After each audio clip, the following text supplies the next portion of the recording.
사실 오늘 이제 발표하시고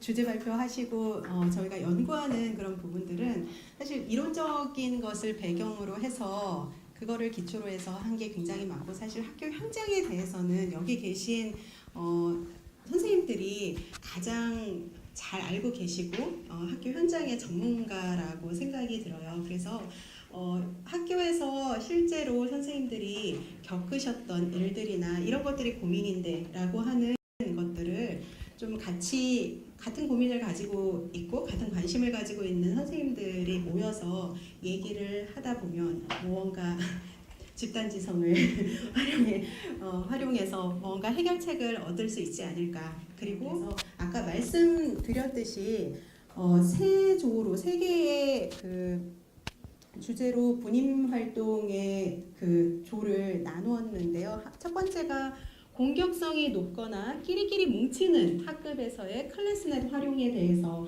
알고 싶으시고, 또 그거에 대해서 같이 논의하고 싶으신 분들은 요 제일 앞에 모둠으로 모여주시고요.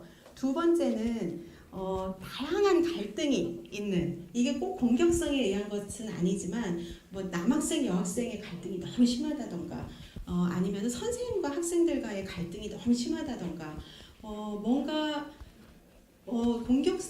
딱히 공격성 때문에 그런 건 아니지만 교실의 갈등이 굉장히 심한 그런 교실에 대해서, 그런 학급을 어떻게 운영해야 되는지 그런 것들에 대해서 고민하고 계신 분들은 두 번째 모둠에 참석을 해주시면 되겠습니다. 가운데 모둠으로 할게요. 그 다음에 이제 마지막으로 특수교육 대상자가 있는 학급에서 어떻게 클래스넷을 활용할 수 있을지에 대해서 같이 고민하고 싶으신 분들은 제일 뒤쪽에 있는 모둠으로 같이 모여서 같이 얘기를 하고 같은 고민을 나누고 같은 방향을 바라보면서 뭔가 해결책을 얻을 수 있는 그런 시간이 되었으면 합니다. 이반은 아직 지지받았고 학생이랑 사이가 좋아요. 괜찮은 것 같은데 요즘에 이게 다 학생들한테 선생님한테 이르면 때리겠다.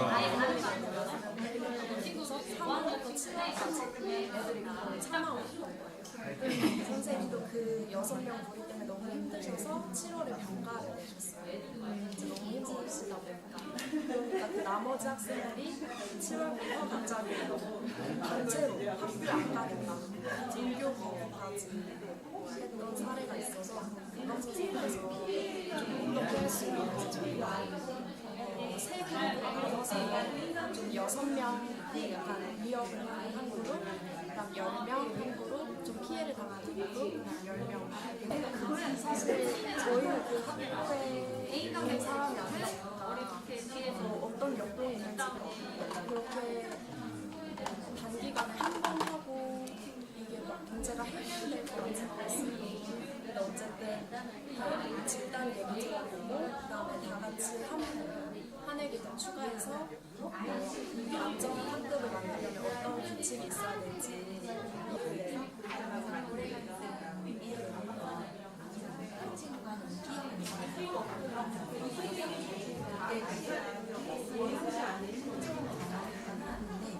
확실히 공격성이 지수가 좀 높게 나오더라고요. 그래서 친구는 어떻게 하면 좋을까? 근데 내가 다음에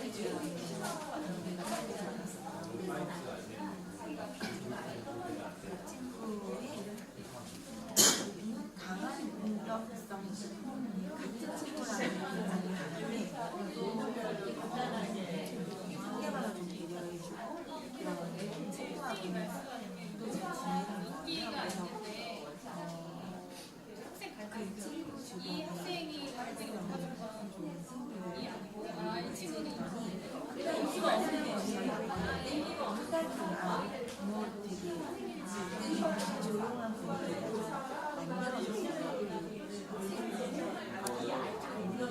쉬는 시간에는 동선이 돌다 보니까 문제가 없을 거예요.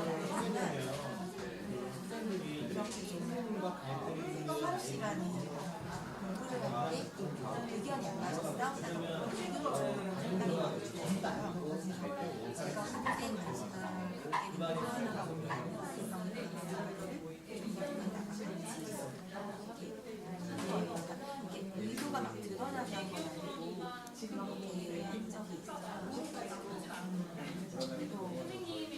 있는데 그 원인이 뭔지는 몰랐어요. 그런데 좀 이상하다, 내가 발생하는 정신이면 하고 플랑스트랙 검사를 들어가 봤더니 그 갈등이 83이면 다른 공격성이 애들이 높다고 해서 무조건 그 학생들의 공격성을 깎아내리려고만 해야 되는가? 그냥 공격성이 높은 상태에서도 다른 친구들과 잘 지내고 문제 안 일으키고 그거를 굳이 그 친구를 내가 원하는 방향으로 맞춰야 되는가라는 생각이 저는 들어가지고 지금. 갈등을 대표적으로 이제 학교에서 그 공격성이 문제가 다른 사람이 피해를 주는 지금 하던 친구들의 공격성이 전이라든가 조금 사회적으로 보이는 그런 경우에는 선생님 말씀처럼 그 공격성을 줄 필요는 없다는 그러니까 그 아이의 길을 줄 필요는 없고 길을 통해서 다 의견이 나와서 시간이 없어서 그 공격성이 아이가 집단 남녀 좀 안좋고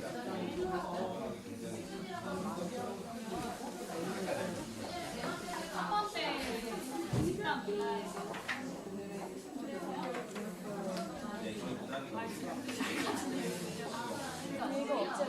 이 학급에서 이 관계를 그렇고 직원 아이가 제일 크기가 조그만 친구가 있어요. 찾아보셔서 보면은 이 학생으로부터만 하셨던 되게 쉬울 거예요. 이 힌트는 학생의 지금 이 아이는 남학생이에요. 네, 그렇죠. 인기가 없다. 이 어른들에게 굉장히 혹시 이 용어에 대해서는 한번 찍어보세요. 인표를 해석을 어렵지 않아요. 그러니까 이거를 맞추고 나면 그 다음 되게 쉬워질 거예요. 크게 우정은 서로 쌍방이 하셨던 것 같은 거예요. 내가 많이 찍었어도 상대가 나 안 찍어서 우정을 포함이 안 돼요. 상대가 이 아이 같은 경우는 2.5 그러고 여자를 보고 받았는데 얘하고 출발하고 얘는 아무도 안 해요. 참고로 이 2번이 2반의 한 학생이에요. 이게 좋아하시는 분은 여기 그 의사 발이 서로 막 이렇게 애들을 따르려고 복잡하잖아요. 도와주기도 하고 이런 게 있는데 굉장히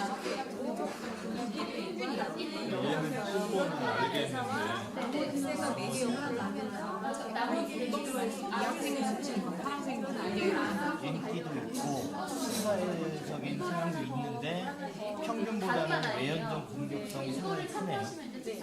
제 의도는 그거예요. 그러니까 이 친구를 보면은 매연적 공격성이 밑에 4라고 연전색으로 표시한 게 보이는데 이 평균수에 대해서 지금 고정이 많이 필요한데 저희는 보통적으로 생각하는 공격성이 높으니까 인기가 좀 떨어질 것 같은 건데 인기가 어떤가요? 60이라는 건 10명 중에 6명이 이 친구를 좋아하는 것이고 나쁜 남자 예. 근데 게다가 나쁜 남자인데 친차에서까지 갖추고 있어요. 그러니까 애들이 공격을 하지만 매력이 있는 거죠. 좋은 일도 하고 매력이 있어요. 사회적 선호 또한 그렇게 나쁜 수치가 아니고요. 그렇죠? 근데 지지가 떨어지고 갈등이 가득하다. 그리고 여기서 그런데 어떤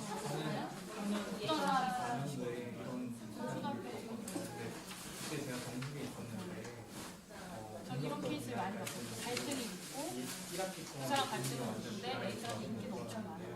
지금 와서는 그렇게 한 거는 아니고 저도 나눌 수 있는 사이 게임이 있겠지만 그 사이 게임이 횟수가 안 되나요?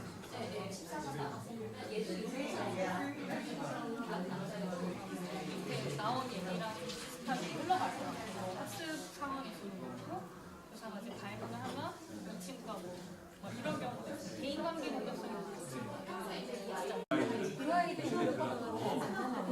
공격을 당하고 왜냐면 요즘 학생이 그렇게 많잖아요. 그러고 보면 저희는 20년 그러면 이주부에서 내는 아까 여기서 얘기가 근데 이제 저는 이게 돈이 어떻게 되냐면 이 아이는 대학생 처음 때리는 제가 쉽게 대학 때 배웠던 것과 실제 내가 일반적 문화에 하나 애들끼리 붙였으면 네네 남자를 찾아서 정신이 안 가지고 나가는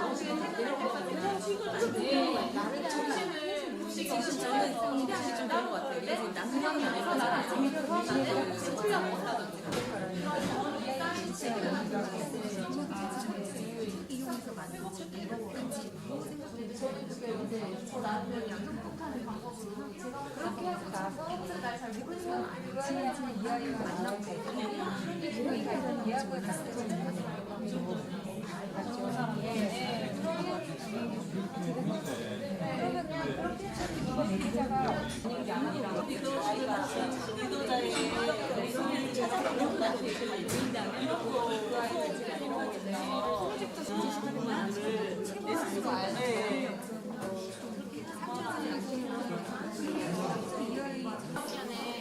특수 아이들이 학급 안에서 이제 친구 관계, 또래 관계에 문제를 가지는 친구들을 보면서 친구 선생님이 내가 한번 이런 연구를 하고 있는데 너네 학교 선생님들한테 이거 한번 해보시고 동작에 나랑 같이 이제 좀 해석을 같이 듣고 이런 시간을 가지면 어떨까 이렇게 해서 이제 처음에 시작을 한 거였어요. 그래서 2015년도에 13개 학급을 이제 처음으로 했었어요. 8개가 초등학급이었고 이제 5학년 같은 경우가 좀 5학년 그 학년 분위기가 좀 좋아서 전부 다 하고 싶다고 하셔가지고 이제 5학년 같은 경우는 전체 학급이 다 했었고 그때 이제 처음 했었는데 그때 저희 5학년에 특수학생이 2명 있었거든요. 각각 다른 반인데 여기 써놨지만 이제 문제가 됐던 아이는 여학생이었어요. 뇌병변 5급이라서 걷는 게 이제 뒤뚱뒤뚱 걷는 딱 봤을 때 이제 지능도 정상이고 책 읽는 것도 좋아하고 너무 말도 잘하는 아이인데 걷는 게 외형적으로 이제 이렇게 다리가 기형이 돼가지고 딱 티가 나는 아이였는데 이제 굉장히 친구가 없어서 항상 고민을 많이 하고 스스로도 많이 고민하고 근데 이제 이반 분위기 자체가 너무 개인적이어서 그렇게 여자애들만 3-4명씩 이렇게 딱 완전 뭉쳐져서 다른 또래 그룹이랑 놀지도 않는 그런 미쳐가는 분위기여서 더 어울리지 못하는 상황이었어요. 반면에 그 다른 반에 최고가 거의 1학년 정도밖에 안 돼 보이는 남학생이 있었거든요. 자폐아인데 전형적인 자폐예요. 보기는 자폐라서 기계적으로 외우고 이런 거 굉장히 잘하는 근데 전형적인 자폐아인데 이 아이 같은 경우는 오히려 3학년 때 같은 경우는 운동장에서 애들 앞에서 소변을 싸버린다든지 바지를 벗고요. 사람들 앞에서 막 정말 기이한 행동을 많이 했는데도 불구하고 애들이 다 그 아이 같은 경우는 예뻐하고 오히려 막 그 아이의 말투 같은 거를 유행어처럼 남자애들이 막 따라하고 막 걔가 어디 뭐 화장실 가자 이러면 반에서 인기 제일 많은 막 좀 모르는 애들도 다 따라가지고 야 너 나랑 놀자 이러면 다 시키는 대로 해주고 이런 정도로 이제 좀 호감도가 훨씬 더 기능적으로 잘하고 아이의 수준도 훨씬 높은데도 불구하고 친구들이랑 잘안 되고 그리고 이제 이 아이는 더 안 되는 아이인데도 불구하고 아이들과의 그런 유대관계 같은 게 훨씬 더 좋고 이런 것 때문에 좀 굉장히 왜 이럴까 왜 이런 식으로 나오지? 그래서 그때 이제 그렇게 해서 이제 3년째 저희 이번 학교에서도 이제 소개를 했어요. 학교를 옮겼거든요. 사실 그 전에 이제 예봉이라는 학교 있었고 그 학교에서는 2년 동안 작년 같은 경우도 3학년부터 6학년까지 전부 다 6학급씩 있었는데 저희가 다 이렇게 실시를 해봤어요. 이런 경우에 조금 원인이 뭐랄까 어떤 부분에서 어그러져 있는지 이 부분을 보면서 내가 공부하면서 모든 예를 들어서 인성이라는 말이 너무나 아름다긴 하지만 자기 약간 신사회적을 얻기 위해서 그냥 아니면 뭐가 스트레스가 그러는데 신사회성을 얻기 위해서 한다면 조금 더 성격적인 부분이기 때문에 대입하는 경우가 뭐가 더 세워지겠죠. 정서적인 것보다는 규칙이라든가 규범이라든지 이렇게 확실히 이렇게 하는 거를 더 해야 되고 그래서 그런 식으로 수학들이 그런 이걸 사정에 대해서 일반 선생님들께서 지원을 해주는 차원에서 만약에 선생님이 이렇게 민원이 들어오는 경우에 대비해서 하는 같은 이런 거에서는 이 클래스에서 이용해서 이제 내가 이렇게까지 해봤는데 얘도 사실 이렇게 특수 아이라서 그런 게 아니라 얘도 이런 공격성이 있는 아이들이 좀 힘든 부분이 있더라고 이런 것들도 설명을 하기도 좋았었거든요. 근데 이제 실제 설명을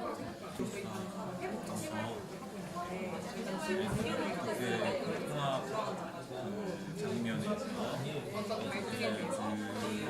통합학급 담임들에게 어떤 도움을 줄 것인지에 대한 이런 접근을 하는 게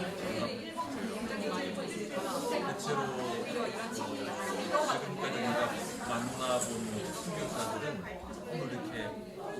혼자 갇혀 있더라고요. 그래서 전혀 다른 사람하고 교류를 안 하고 어느 한 귀퉁이에서 혼자 자기네들끼리만 늘 이렇게 하더라고요. 고등학교에서는 통합 교실에서의 이런 또래 관계 이런 것을 기대할 만한 게 거의 없다고 보는데요.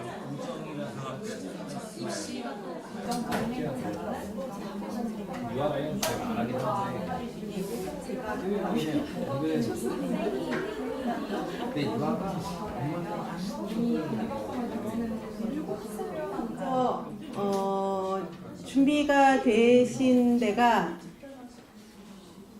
특수교육 대상자가 있는 학급에서 어떻게 클래스넷을 활용할 수 있는지에 대해서 논의하신 마지막 분임 좀 먼저 공유를 하도록 할게요. 안녕하세요. 저는 별내 화적초등학교에서 특수교사로 근무하는 오혜영이라고 합니다.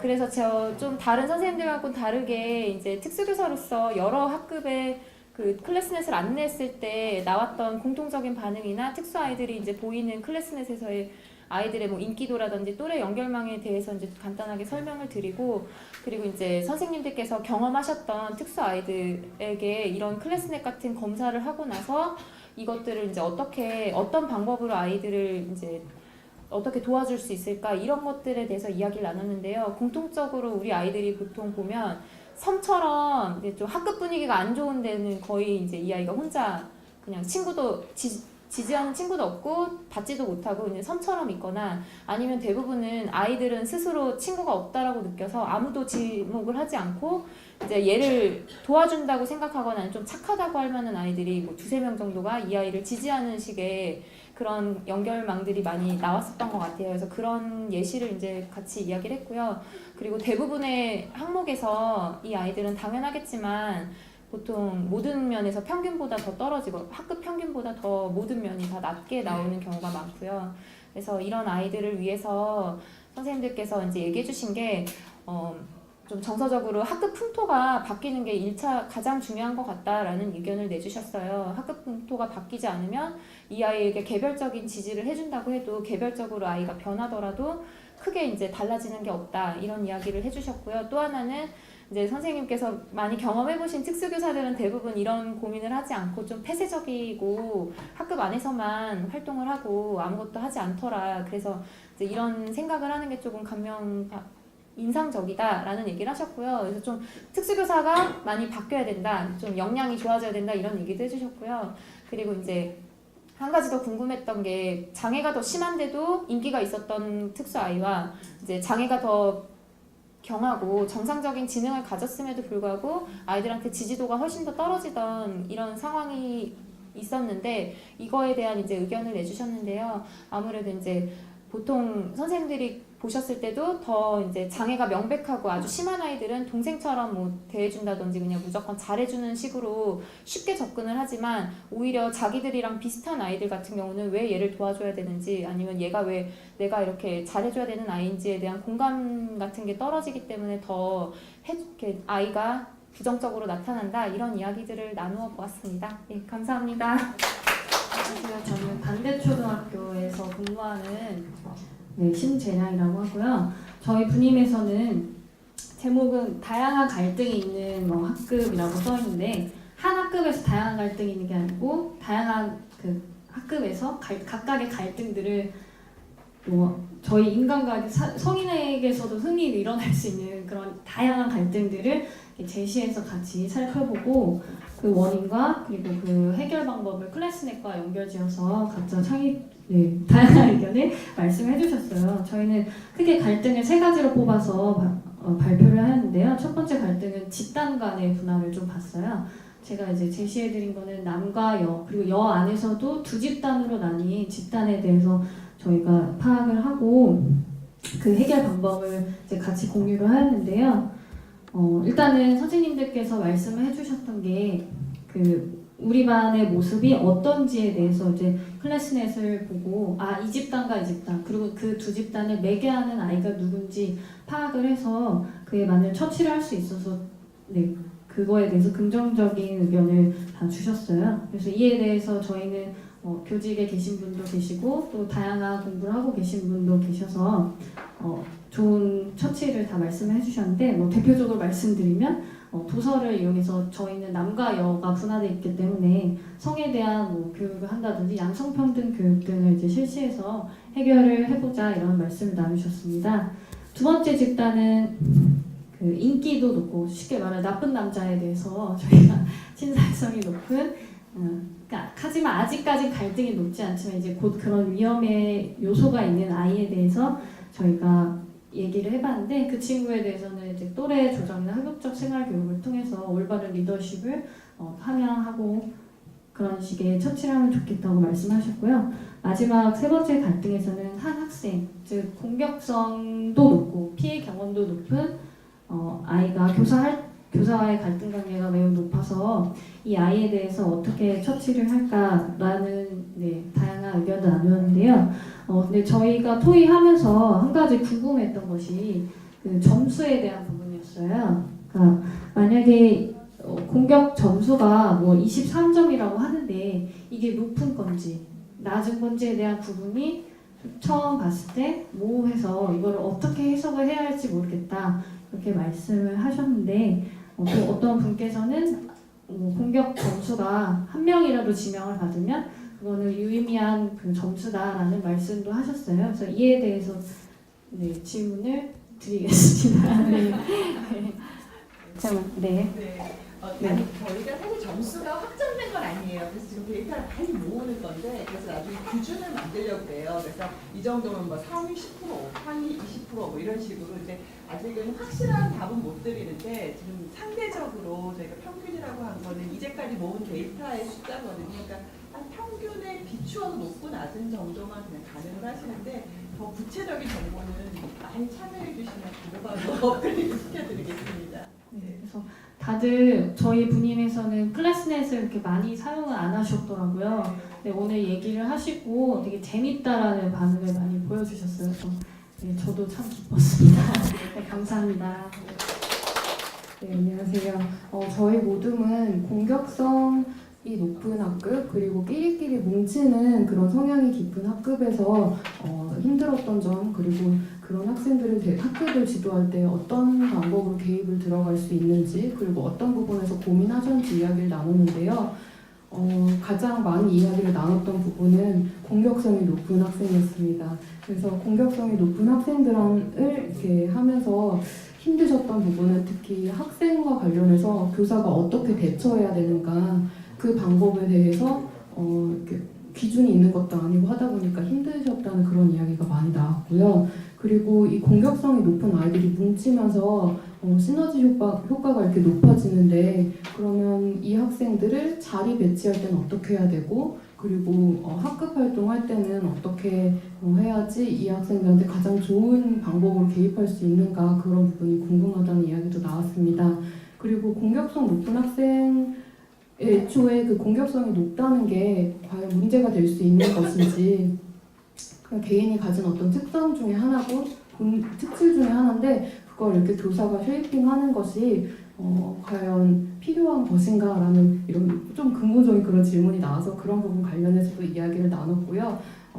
이거는 이제 학생들이 사회에 나가서 진짜 야생에 던져지기 전에 임시의 그런 작은 규모의 단체의 집단 속에서 사회성을 익히고 배워나가는 거잖아요. 그런 부분에서 학생들한테 교사가 어떤 의미로 다가가야 되고 어떤 역할을 해줘야 되는지 사회 정서적 학습적인 관점에서 이야기를 나누면서 마무리했습니다. 네.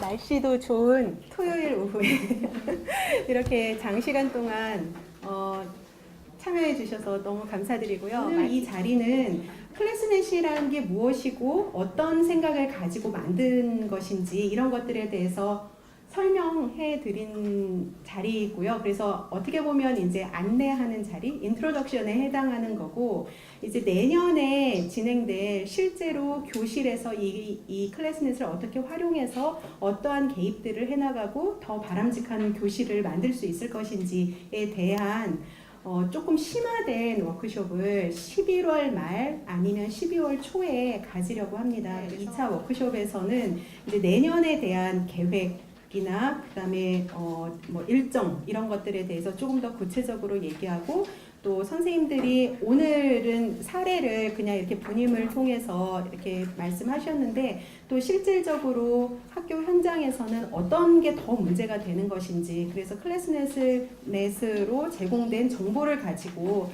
어떻게 그런 문제들을 더 해결해 나갈 수 있을지 2018년도에 진행될 그런 컨설팅 아니면 개입의 구체적인 내용들을 조금 논의하는 자리로 하면 좋을 것 같습니다.